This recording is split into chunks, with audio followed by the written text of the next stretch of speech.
Paz e bem, meus irmãos, minhas irmãs. Estamos no sábado da 25ª semana do Tempo Comum, dia 27 de setembro. Hoje a igreja celebra a festa de São Vicente de Paulo, chamado de Profeta da Caridade.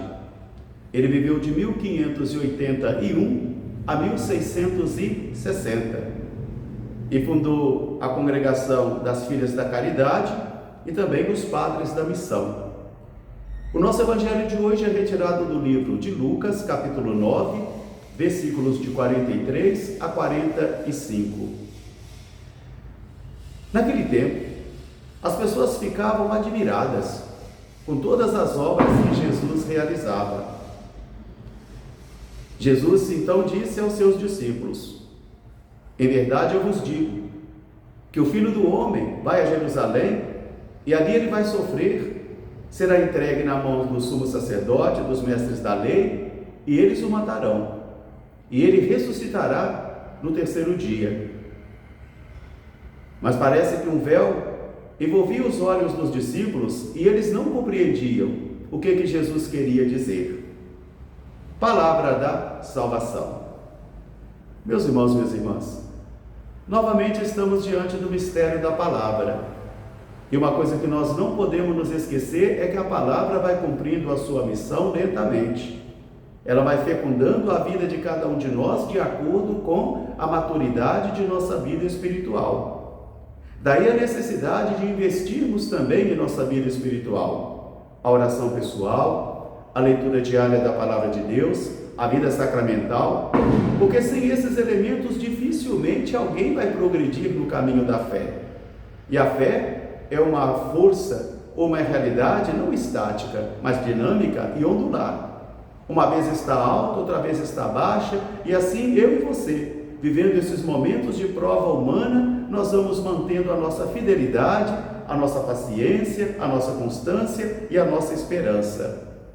Por isso, na primeira leitura de hoje, o profeta vai nos recordar da fidelidade de Deus a seu povo, onde o Senhor promete que Ele habitará no meio daquela cidade. Os muros da cidade seriam derrubados para que todas as nações pudessem se acercar do Senhor, se aproximar do Senhor, trazendo as riquezas para contemplar a glória do Senhor. E é o próprio Senhor que diz: e eu habitarei no meio do meu povo. Eu serei a proteção do meu povo como um muro de fogo, como uma muralha de fogo. Eu é que vou proteger o meu povo. Não tenha medo, ânimo, porque eu habitarei no meio de vós. É a fidelidade de Deus, porque Deus é sempre fiel. O ser humano não, mas Deus sim. O Senhor é sempre fiel. Então agora vamos até Jesus, que está realizando os seus milagres, as suas obras.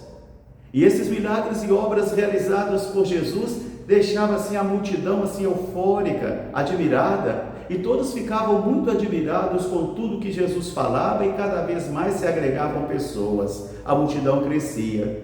Eu creio que com isso também crescia os desejos desordenados dos discípulos, as vaidades, a busca de poder, a busca de dinheiro, principalmente o orgulho exagerado ou a vanglória, porque a fama de Jesus poderia trazer para eles também dividendos, poderia trazer para eles reconhecimento social. Por isso eles devem ter ficado muito vaidosos e vangloriosos também, e orgulhosos.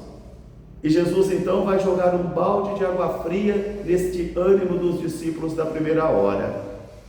A multidão ficava extasiada, ficava admirada com tudo que Jesus realizava, com tudo que Jesus fazia.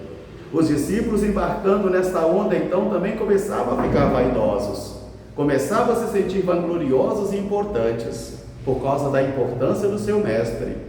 E Jesus vai dizer a eles: irmãos meus, o Filho do Homem vai até Jerusalém. Jesus tem plena consciência do que vai acontecer em Jerusalém. Jesus tem plena consciência da missão que lhe aguarda em Jerusalém. Os discípulos não. Os discípulos não compreendem as palavras de Jesus. Diz o nosso autor sagrado que parece que um véu encobria os olhos dos discípulos, o véu da vaidade, o véu da vanglória, o véu do estrelismo. E é interessante que ainda hoje, principalmente nesse homo vides que nós vivemos, o mundo da imagem, onde nós vamos encontrar todo mundo com os dentes perfeitos, com o físico perfeito, com a cara perfeita e muitas vezes o coração feio e a alma feia. E isso também acaba arrastando os sacerdotes de Cristo, acaba arrastando também os religiosos. E assim nós também só participamos desse primeiro momento, onde nos sentimos vangloriosos, vaidosos, as roupas bonitas, os ritos bonitos, os gestos bem celebrados, os reconhecimentos, aplausos, a mídia, tudo isso vai seduzindo e vai embriagando o nosso coração e a nossa alma, que daqui a pouco nós ficamos desfigurados, desvirtuados. No dia da ordenação sacerdotal, por exemplo, é um verdadeiro espetáculo, muitas fotos, muitas festas, muitos abraços, muitas lágrimas, muitas emoções. Depois, a paróquia, não administrar a paróquia como um empresário do sagrado, administrar as instituições da igreja, que vai trazer reconhecimento social, dinheiro, viagens, fama. Veja bem, esse aqui eu creio que seja o primeiro pensamento e sentimento dos discípulos, quando eles veem o povo ficar admirado com as obras de Jesus. Então agora Jesus vai dizer uma coisa que os discípulos de hoje também não gostam. O Cristo da cruz. O Cristo da cruz ainda continua sendo um escândalo para os cristãos de todos os tempos. Aquele Cristo crucificado, de ouro, de madeira ou de ferro, que está na parede, esse ainda tudo bem, todo mundo ainda está ali, acolhe, suporta. Agora, as consequências da vida em Cristo, de uma vida crucificada com Cristo, aí não, aí é difícil. Ir onde ninguém quer ir, fazer o que ninguém quer fazer e com alegria, procurar ser fiel nos momentos de dificuldade, procurar viver as privações da vida, levar uma vida mais humilde, manter-se fiel, principalmente também nos momentos mais difíceis da vida. Isso ninguém quer, isso aí não. Sofrer por causa do Evangelho, ninguém quer. O apóstolo Paulo dizia: sofra comigo por causa do Evangelho e não se envergonhe do Evangelho. Eu não vim até vocês com persuasão humana, com busca de dinheiro, com busca de poder, mas eu vim com a força do Evangelho.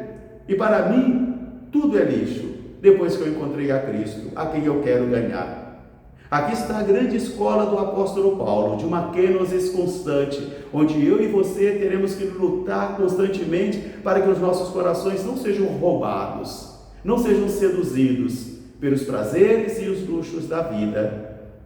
Então Jesus começa a dizer aos discípulos: o Filho do Homem vai sofrer. Isso foi um escândalo. Em outra passagem do Evangelho, Pedro vai até tentar persuadir Jesus a não ser fiel à sua missão, a desviar o seu caminho, porque ninguém quer isso. Ninguém quer sofrer por causa do Evangelho. Sofra comigo por causa do Evangelho. Aquela palavra de Jesus: quem quiser ser meu discípulo, renuncie-se a si mesmo, tome a sua cruz e cada dia venha e segue-me. Nem todos querem isto. Não, nem todos. Queremos sim uma cruz que seja esta aqui, que eu coloco no meu pescoço, pode ser de ouro, pode ser de madeira, de ferro, mas que não me obrigue a viver os grandes desafios da vida. Os discípulos não quiseram, não gostaram. E parece então que um véu, o véu da vaidade, o véu da busca de poder, o véu dos prazeres, o véu da vanglória, o véu do orgulho, esse véu impedia aos discípulos de enxergarem o que Jesus estava falando, e eles não compreendiam as palavras de Jesus. Meus irmãos, minhas irmãs, com o passar dos anos é que nós vamos compreendendo o que é a Sagrada Eucaristia, quando Jesus diz: isso é meu corpo, isto é meu sangue. Quer dizer, num determinado momento é Jesus que se oferece o seu corpo e o seu sangue, mas num outro momento o corpo será meu e o sangue será meu, que deverá também ser oferecido para Jesus e por Jesus também para a remissão dos pecados, porque participamos dessa missão dele.